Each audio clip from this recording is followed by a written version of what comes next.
Hey guys, welcome back to the channel. Glad to have you here like always. In today's video, we're going to do a very quick review of this 2022 breeding season. Although this hasn't been my best breeding season, I can't complain. It's been okay.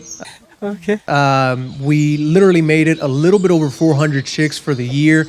Granted, I do have a lot of pairs that are breeding, so it's no surprise to make it to that, but I was expecting actually with the amount of pairs that I had to actually go way past that and make it to a whole lot more chicks. But I did have a lot of obstacles at the beginning of this breeding season. If you guys have been following my progress, you know that sometime at the beginning of October, we finished building this new bird room. Before this, I had all of these birds inside of the garage, and the change from the garage to here was kind of quick. It was kind of drastic. Some birds were already paired up during that time, and as many of you know, when you move birds that are paired up, that's a key to disaster. It doesn't really end up well for those pairs because you slow them down. It slows their breeding. They have to get used to the new environment that you put them in, etc., etc. So that caused a lot of problems at the beginning of the season. Not only that, but then I had to get used to a variety of different factors in this new bird room, and one of the biggest one was humidity. I had a lot of problem with humidity at the beginning of the breeding season. It caused a lot of eggs to be infertile. Some of the eggs that were fertile would not hatch properly. The chicks would either get stuck inside of the eggs prior to hatching, or the embryo would die very early on in the developing stages.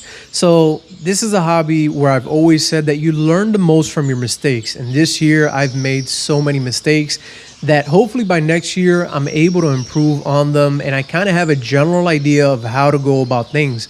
One of the things that I did this year is that unfortunately I had to rush the whole entire process of getting the birds out here and getting them set up.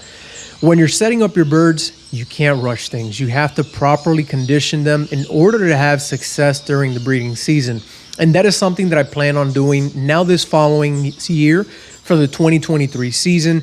Hopefully I'll be making some videos showing you guys exactly how it is that I condition my birds in order to get them to breed. And hopefully it helps you guys out for that 2023 season as well.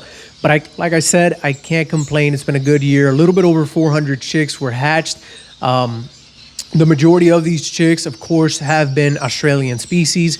If you follow me, you know that I breed Australians, Africans, and I also have a few Asiatic species. But the majority of the birds that I was able to hatch this year have been Australian, and that is completely normal. If you breed Australians and Africans, you know that it is that much harder to get African species to successfully hatch and wean and get them to eat on their own. These birds are a little bit more complicated than the Australian species because the parents, they have a higher nutritional requirement that you do have to meet as a breeder, and sometimes you have a higher success of them tossing. Most times you have more problems with these birds when it comes to not only tossing, but getting them to wean properly and start eating on their own. And if you do foster them, many of you know that societies are a great tool to use for some of these hard to breed species, but even with them, you'll encounter a lot of problems. You'll have pairs that may squish the young chicks after they hatch because they're too small. The African species tend to be a little bit smaller when they hatch than the Australian species. Or, as many of you know, the Australians are a little bit lighter in color, which means that the societies are more willing to accept them and start feeding, while the Africans are darker in color. So sometimes this is a key factor in why the societies don't want to feed them. So there's a few things that you can do to get around these obstacles, and one of the main things is to use societies that are first-timers, societies that have never hatched any chicks or have never fed any chicks, and you'll be more likely to have these birds take care of them because they'll believe that those are in fact their chicks. But like everything, there are downsides to this. Since they are first-time parents, they may mess up the first time and even the second time, so it may take them a few tries to get it right. Another thing that you can do is use societies that are albinos or red eyes. You're going to have better success with these because they have poor eyesight, so they won't be able to see the chicks quite as good as a normal society, and they'll be more willing to feed those chicks. So these are small little things that you can do to kind of improve the amount of African chicks you're able to hatch. If you're having problems with the parents tossing them, just keep in mind that you can use societies to kind of get ahead with them.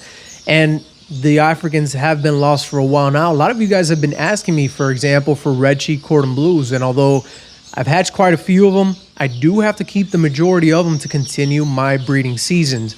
And it's not like I hatch as many as I do with the Australian species, like for example, the masked grass finches, the starfinches, Gouldians, owls, chestnut-breasted manakin. You can hatch them so easily. They don't give you as hard of a time as the Africans do. So, like I mentioned, the majority of them are Australians, but I can't complain. I've hatched quite a few Africans as well. So overall, it's been a successful season. Not as good as I expected, but I can't complain, like I've said. Now, eventually, guys, as these birds start to color up, what's going to happen is I'll start taking some pictures and I'll start posting the ones that I will have available for sale for any of you guys that are interested in purchasing some of these chicks from the 2022 breeding season. Like always, guys, I hope that you guys have enjoyed this video. If you did, remember to hit the thumbs up, like and subscribe, and we will see each other in the next video. Bye.